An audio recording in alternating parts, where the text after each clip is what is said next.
মৃত্যুর জন্য প্রস্তুত ইরানের সর্বোচ্চ নেতা আয়াতুল্লাহ আলী খামেনি। প্রাণনাশের আশঙ্কার মাঝেই তিনি ঘোষণা করলেন ৩ উত্তরসূরির নাম। ইসরায়েল ও যুক্তরাষ্ট্র তাকে হত্যার চেষ্টা করতে পারে এমন আশঙ্কায় কঠোর নিরাপত্তার মধ্যে বাংকারে অবস্থান করছেন খামেনি। বন্ধ করে দিয়েছেন সব ধরনের ইলেকট্রনিক যোগাযোগ।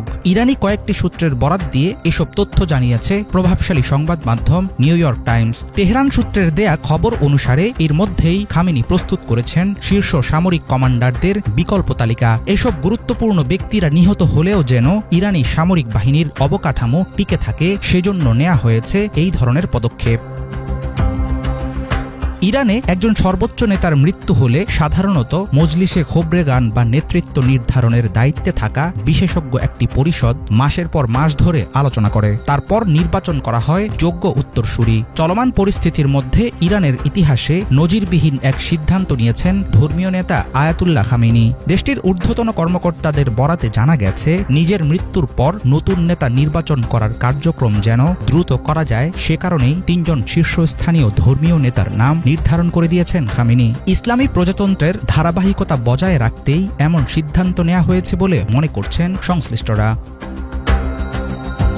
আয়াতুল্লাহ খামেনির পর সর্বোচ্চ নেতা হতে পারেন তার ছেলে মুজতাবা খামেনি, এমন ধারণা ছিল অনেকের। কিন্তু এখন মনে করা হচ্ছে ৩ উত্তরসূরির মধ্যে নেই মুজতাবার নাম। ইসলামিক রেভলিউশনারি গার্ডের ঘনিষ্ঠ মুজতাবা কেন বাদ পড়লেন, আদৌ তিনি তালিকায় ছিলেন কিনা, কোনো কিছুই নিশ্চিত বলার উপায় নেই। এর আগে বহুদিন ধরে খামেনির সবচেয়ে সম্ভাব্য উত্তরসূরি হিসেবে বিবেচিত হয়ে আসছিলেন ইরানের সাবেক প্রেসিডেন্ট ইব্রাহিম রাইসি। কিন্তু ২০২৪ সালে এক হেলিকপ্টার দুর্ঘটনায় নিহত হন তিনি। অনেকে তার মৃত্যুকে পরিকল্পিত হত্যাকাণ্ড বলেও মনে করেন।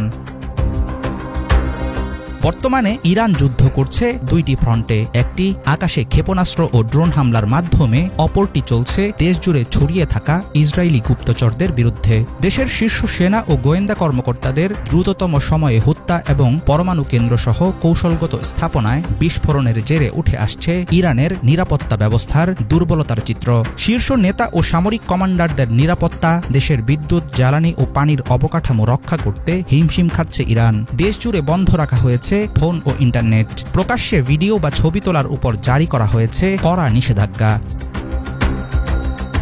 ইরানের 3টি পরমাণু স্থাপনায় সাম্প্রতিক মার্কিন বিমান হামলার প্রতিশোধ কিভাবে নেবে তেহরান, কি পদক্ষেপ নেবেন সর্বোচ্চ নেতা আয়াতুল্লাহ খামেনি, এর উপর অনেকাংশে নির্ভর করছে মধ্যপ্রাচ্যের ভবিষ্যৎ। এর আগে বিভিন্ন ভিডিও বার্তায় খামেনি ইরানি জনগণকে জানিয়েছেন, কোনো চাপের কাছে নতি স্বীকার করবে না তার দেশ। এমন পরিস্থিতিতে শেষ পর্যন্ত কোন দিকে গড়াবে পরিস্থিতি, সেটা নিয়ে তৈরি হয়েছে ঘোর অনিশ্চয়তা।